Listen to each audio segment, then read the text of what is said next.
Hey y'all, how's it going? Welcome back to Anxious Conversations. As you can see from the title, well, I guess I should start with saying the fact that I'm alone today. I realize it's a hard time of the year to get people scheduled to come on and everything.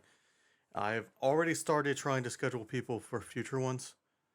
No promises still, but hopefully next month we'll have somebody on. But um, I actually realized that it's a good time of year to do something like this. I'm going to talk about um, like seasonal depression and try to. This episode is going to be more about trying to help people who don't experience something see, try to help them understand how it is from the outside or whatever. I haven't done that yet. I've just explained what I'm going through and how I'm feeling and stuff like that, and trying to help people who struggle themselves with kind of the same things. But this one, I kind of want to help people who don't go through something understand, like, if you are going, this is what like people who are going through it feel during this situation. I meant to look this up to put it on screen and I forgot. So it's called seasonal depression or seasonal affective disorder. This is a type of depression. It happens during certain seasons of the year, most often fall or winter. It's thought that shorter days and less daylight may trigger a chemical change in the brain. So that's why I wanted to look it up. I wanted to say, uh, while seasonal depression, they say gets, well, while that plays a part, the more darkness, um, less sunlight, uh, the days being shorter and being able to do less in the day realistically and stuff can cause a lot of issues. Uh, that's one aspect of it, yes, but I think there's more also around the fact that there's more holidays in the winter, um, and holidays tend to highlight issues that you're having that are causing depression that can make uh, depression worse itself. So it's not even just the fact that some people who don't struggle with depression but get more down in the winter, it's the shorter days. But I think the holidays and stuff can play a huge part in people who are struggle with things such as loneliness or things like that, because the holidays tend to highlight those things. Obviously, if you could, as you can think, um, days that are people are typically spending more time together, something like loneliness is going to be more blown out of proportion because you're supposed to be spending this time with other people and you're not. Um, so I kind of figured this episode would be a good one to talk about those things because it's that time of year. Uh, I don't know if I'm gonna. I think I'm gonna title this like more of to focus on the holiday depression part rather than seasonal depression, because I think most people know what seasonal depression is and have at least seen somebody going through seasonal depression. I think to highlight the holidays and the part of the depression getting around uh, them is hugely important. Because even when, for me, during the holiday season, even if I'm doing something I enjoy or having fun or something, certain things are always brought to the forefront and highlighted within my mind, like um, it exaggerates them and makes you feel those feelings more so, because like loneliness is a big thing for me. I don't That's not the only thing that's highlighted during this time. uh, Obviously if you're like struggling with financial stuff and have depression based off of that or something, it can be highlighted during the time of year where you're having to buy gifts for people and stuff and not being able to get what you really want for other people and stuff. That could highlight more. uh, Things like that can really be highlighted. Uh, I think a big aspect for some people could be feeling less important to certain people based off of like what you're given as a gift. Even that's not something I've experienced, but it's something I could definitely see being a thing. I guess there are times where this time of year has caused me to be introspective, and like I think it's how in the past I've realized like, oh, I don't focus enough on myself and I need to put more into myself.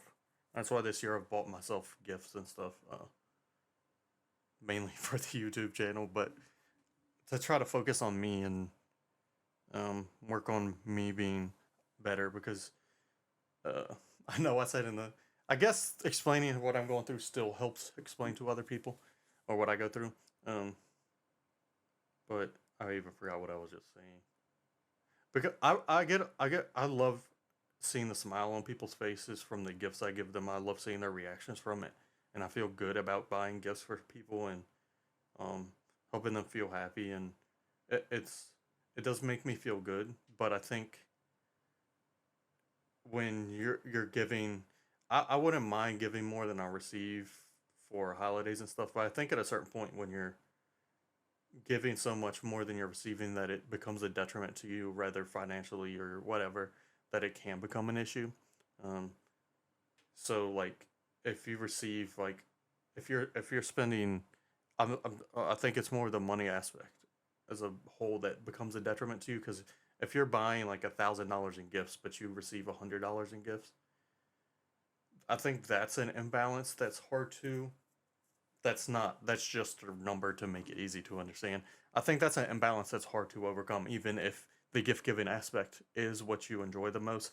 I think it still becomes more of a detriment to you because you're losing out on so much money, uh, and that could be a thing. That's uh, so there's that. So I think if you are on the outside looking in, uh, and you can see something like that, like it can cause issues. Even it's something that's hard for me to even bring up if I, because I feel like I have felt that way in the past at times, and it's hard to bring up because it makes you feel like selfish or you're giving to only receive and stuff.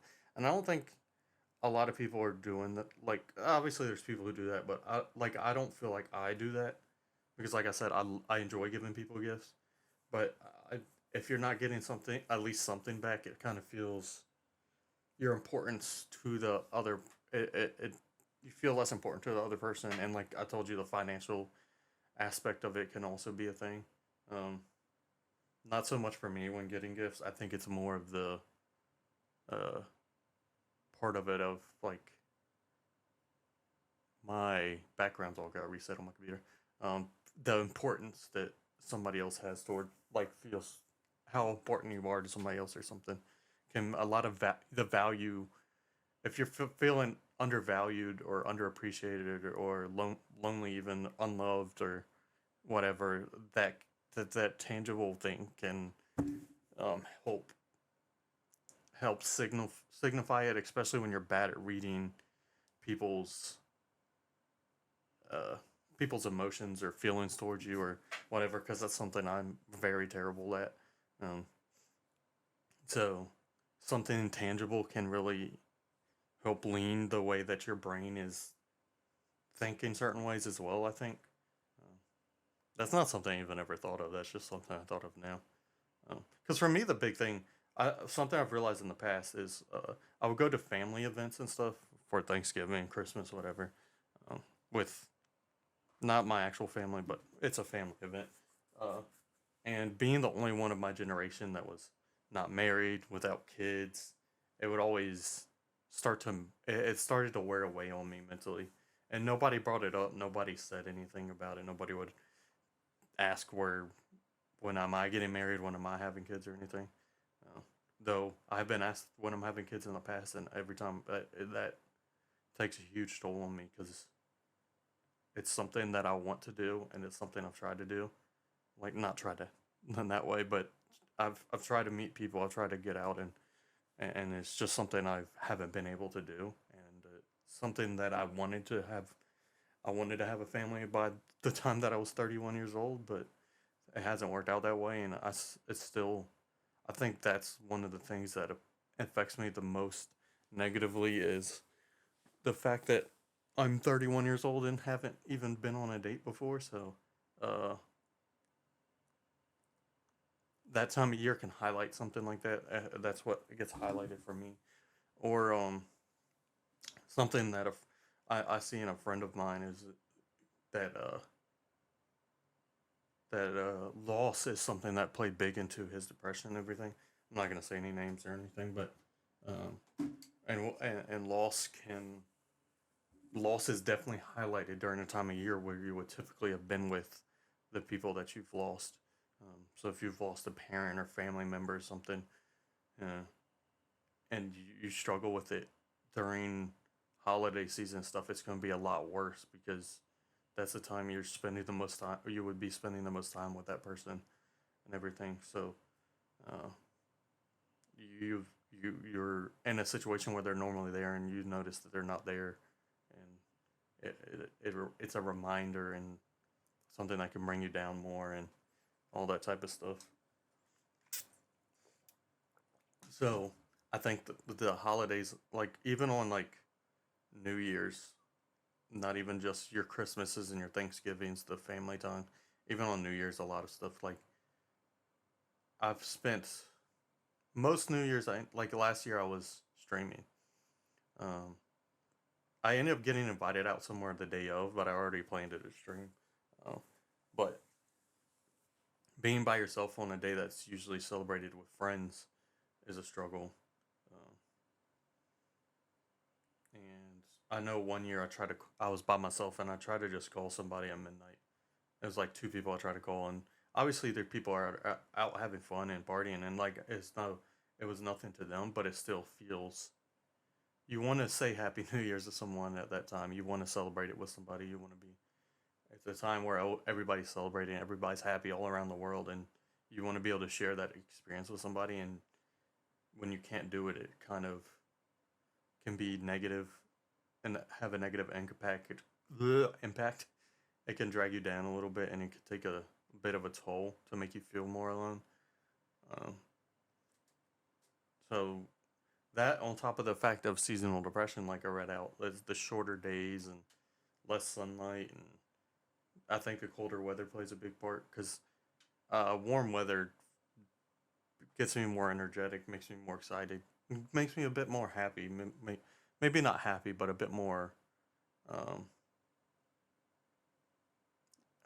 energized to a point where I feel more content, maybe because I'm probably getting more stuff done because of the energy. So during the winter, a lot of that's counteracted. Even though there's a lot of fun things to do in the winter, still, the shorter days make it feel like you can get less done. Just a shorter amount of sunlight makes it feel like you can get less done because the sun helps so much with the energy and everything. I don't even go outside much, and I can feel the difference. Uh, so even though I think those two things are separate but play into each other, and obviously not everybody gets the holiday depression, and not everybody feels seasonal depression. But I think sometimes those two things can combine and be become even worse. Um, like for me lately, the reason I thought about this is I don't know what's going on, but my I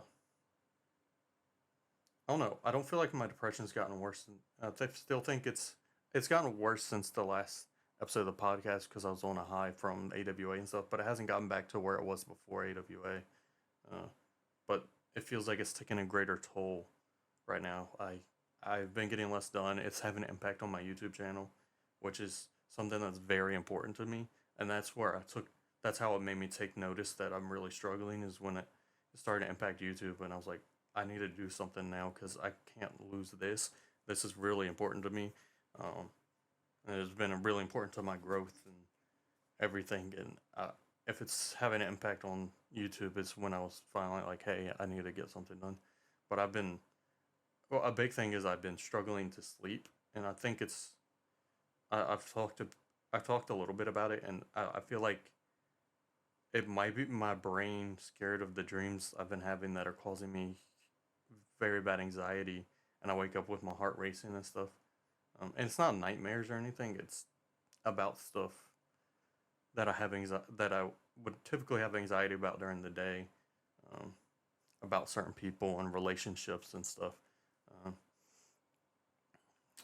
my brain processes it the same that it would a nightmare. I feel like, but I don't know if you would consider it that. But maybe. I guess it depends on how you're defining it, because it is a fear in a way. Um, But yeah, so I think my brain's because I've been staying up like over 24 hours at a time some days and not being able to sleep, and then I only sleep for like 4 or 5 hours, and I wake up the next day so tired. Uh, and I think part of it is somewhere in my brain it's afraid to sleep because it's afraid of feeling that anxiety from those dreams or whatever. And I don't notice, like, I don't feel anxious to go to sleep or anything on the forefront, but I can't fall asleep. No matter what I do, I think it's something in my brain that's like trying to keep me awake. Sorry, I'm trying to get better at drinking water, and when I'm sitting at my desk, it's easier to remember to do it and stuff. So, and especially when I'm talking a lot and I'm feeling thirsty. I was trying to get this episode to be a bit longer, but I don't fully. I feel like I've kind of touched on the subject I wanted to. I wish it would have been more. Um, but I don't want to delve too deep into. Well, not delve too deep. I feel like I don't need to over explain. Uh, I don't feel like I need to explain the same thing over and over again, just slightly changing the words because I think I said it the best way I can think of saying it. Um, yeah, but I think understanding it from the outside and me talking about it, it could help people keep an eye out for something like, as you can see somebody in your family off to the side or something, and they might not want to even talk about what's bothering them. Sometimes, like I said, with certain things have bothered me in the past within the holiday aspect that is it's bothering you, but it's you don't want to. I don't know how to explain it. Just because it's something that bothers you or causes you anxiety or causes you to be depressed doesn't mean that you feel like other people need to change what they're doing, because sometimes it's just realizing somebody else's what you're missing or something can really make you feel depressed, and it doesn't mean you don't want the other person to be happy or other people around you to be happy or anything, and it doesn't mean you want them to change anything. But I think if you say something like, hey, this is what's causing the issue, it might come off as like, oh, I don't want you doing this, and that's not always the aspect or the situation. Like, you could be around everybody that's in a relationship, right? And it can make you realize you're not in one and make you feel like crap, but it doesn't mean you don't want those people to be happy in their relationships, and doesn't mean you don't even want to spend time with those people. It's just something that reminds you that, hey, I'm alone, or makes you feel like you're more alone or whatever, and can make you feel like crap even. And sometimes it's scary to mention that to somebody or bring that up to somebody or talk about it because you don't want to come off. This is me personally. I'm just saying you as, but not wanting to come off as someone, being selfish or wanting them to do something differently, or, like I said with the gift things, like it might come off as unappreciative, or like you're giving your gift to only receive or something like that, when there I don't think it's always that. Sometimes it can be like, hey, it's just uh, feeling under. It can make you feel underappreciated, even if you're not underappreciated, or if the other person can't afford to do much for you, but you want to do a lot for them, which is still an okay thing to do. But sometimes it can you can't control. There's certain parts of your while you may understand that, there's a part of your brain that is still causing something and there with, it's like so it's hard to talk about because you don't want people to think like the understanding part isn't there. It's like, no, well, I understand, but it doesn't change the feeling that's going on with in the back of my brain. um but I only want to say that from the outside, just keep an eye out for it, because even if they don't want to talk about it or anything, just I think there are signs usually, um, and you don't even need to bring it up. Just sometimes just being there and talking to that person, making the extra effort, um, showing that you care, even if it's not tangible, um, can go a long way. Uh, Helping the person feel less alone at a time, where I think loneliness is probably the most highlighted all year right? I don't think there's any time of year besides like Thanksgiving and Christmas that loneliness is highlighted as much as it is there. I worded that weirdly, but I think you know what I meant. Um, so sometimes just reaching out, hearing from people, um, just getting a text message, even just seeing the notification can be a game changer. It can really help. It can uh, even save a life at times. So just for those that you know that go through stuff and suffer, even if you don't, if you can see, if you can like just see something's off or feels like things are slightly different this time of year, it might be something to do like that. And you don't, sometimes you just need to be, just need to say hello.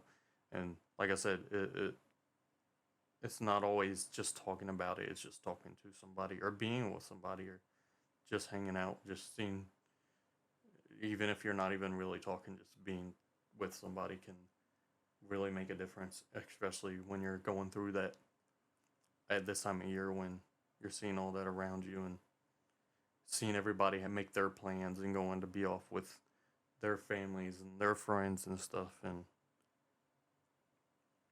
uh, having all the fun and everything. It can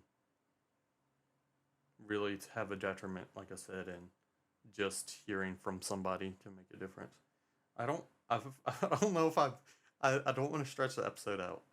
I know that's a weird time to laugh, but I don't want to stretch the episode out too much. This is gonna be a really short one. Like I said, I remember I'm gonna try to get a guest on next time. But if you're out there and you're going through that stuff, um, just know you're not the only one, and try to talk about it. I know it can be scary. I There's things that haven't told anybody that I've been going through that I'm scared to feel those things that like I don't want somebody to feel like I don't want to reach out to somebody just to talk to them and feel selfish or like I don't care about what they're going through or um, like there's certain things that I'm scared to talk about because I feel like it might come off that I'm just trying to get attention when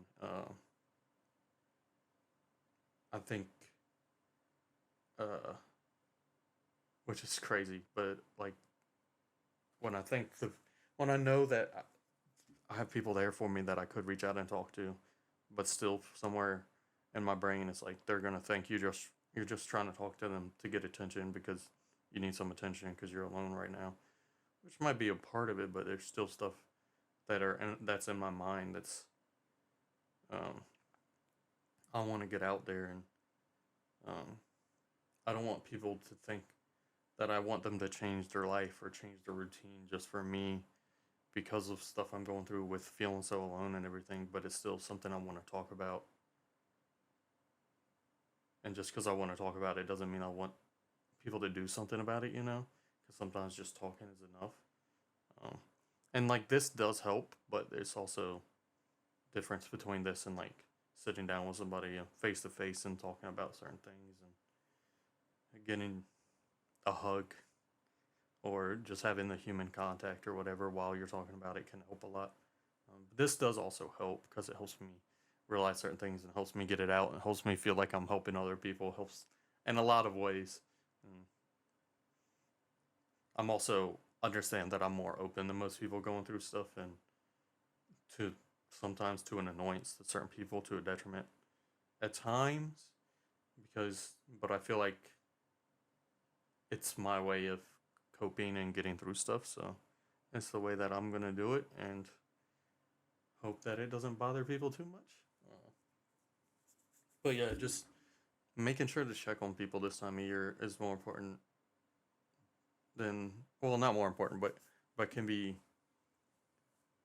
more necessary than other times of the year, just because things are like I said, things are highlighted so much more, and I feel like there's other aspects of that can like loneliness is like yeah, a huge part of depression, but there's other and the fact that I said like feeling like you've underachieved and feeling like you're a failure and stuff with finances or family and relationships with stuff like that. This is the biggest time of year where all that stuff is highlighted more with not being married and having kids, or not having enough money to afford all the stuff you want to buy for people and everything. I think those are two huge things in depression. And like I said, feeling like a failure, or feeling left out or alone. Those are probably the two most common things talking to people that I think a lot of people feel with their depression. Or feeling lost. If your depression is caused by loss is also highlighted this time of year. So I think that the holidays are a huge time for that, and a huge time that people, I know they're busier times for most people, but it's also the times when some people need help the most, and I think it's the best time to make sure you're reaching out and checking in on people. And like I said, just seeing somebody's name pop up in notification, it doesn't matter what the message says, can make a huge difference. Uh, so just check in on everybody, make sure they're okay. Invite people to do stuff when you're able to. Uh, Even if the stuff is sitting there doing nothing by fire, it can really change a person's life. So, sorry again for the shorter episode. Hopefully, have a guest on next month. I'm starting to plan something with somebody already. I want to try to get a few episodes ahead, so I'm gonna actually reach out to a few people to record. If you're a part of the community, if you want to be on an episode, you're more than welcome to. You don't even have to have your face on here, even if it's just audio. Um, I will be doing an episode in the future where I have written questions that you could do anonymously if you'd like, um, to help talk about stuff. Obviously, I can't answer your personal questions. I am not a doctor, and no way is this medical advice. This is just a way to help people understand. I think there's a huge gap there between, you still need medical, you still need therapy. This isn't therapy or anything. It's just more of a way to help people not feel alone, or help people on the outside kind of understand, or give them the push that they need to um, reach out to those that need it. So remember, therapy is still huge, and trust me, I'm 31. I've been trying to find a therapist for a good portion of my adult life, and I still haven't found the right person. Uh, but I do think it can help. I have found people that are great to talk to at times, at points where I've lived, but haven't found somebody to actually be my therapist. And I know it can take time, but it can really help to find somebody that you can sit there and talk to about what you're going through, and just kind of understand and build on it, so they know everything and kind of build upon it, and they're a professional that's understands how it all works and why it's caused, and can help you better understand yourself. And I think in the past few years, but getting to learn myself better and understanding why certain things are triggered helped for a while. Maybe I've allowed myself to fall back in a pit now, and been back in trying to dig myself out now. I do think understanding it is even helping me now, because I feel like I could get out of it. Um, I'm just talking so much trying to get this. I guess I might as well extend it to 30 minutes at this point. No, but also I was thinking about, real quick before we wrap up this podcast, which is what I've been doing for the past 5 minutes anyway. I'm thinking about releasing the episodes on Spotify a week or 2 weeks before I release it on YouTube with the video. The video doesn't really mean much right now, but I think when I have guests on, it could mean something. Um, just to help the Spotify aspect of it. Like, people who want to listen right away can listen there, just to help grow that part, maybe. Uh, Sorry if that's too forward to open with that aspect, but I talk about all that stuff on my channel. Like, I don't, like I said, even with the channel and numbers and all that affects my mental health. So I'm going to be open talking about it all, because it plays a part in everything. And I think if I'm not open about it all, then it's not going to have the same impact with everybody else either, helping them. So, yep, that's about it. I hope everybody, from people who are going through that stuff to people that are with friends or family that are going through that stuff, I hope this might have helped you get a better understanding. Maybe caused you to reach out to somebody, send that text message to somebody, call somebody that you haven't talked to in a little bit, just to make sure they're doing okay. Um, if you are listening to this, I want to ask you to do that. Just pick up your phone right now, text somebody that you feel like may need to see that text message. Uh, it can go a very long way and do a lot more good than you even realize just saying hey. So I'm sorry. I love you all. Hope to see you back here next time.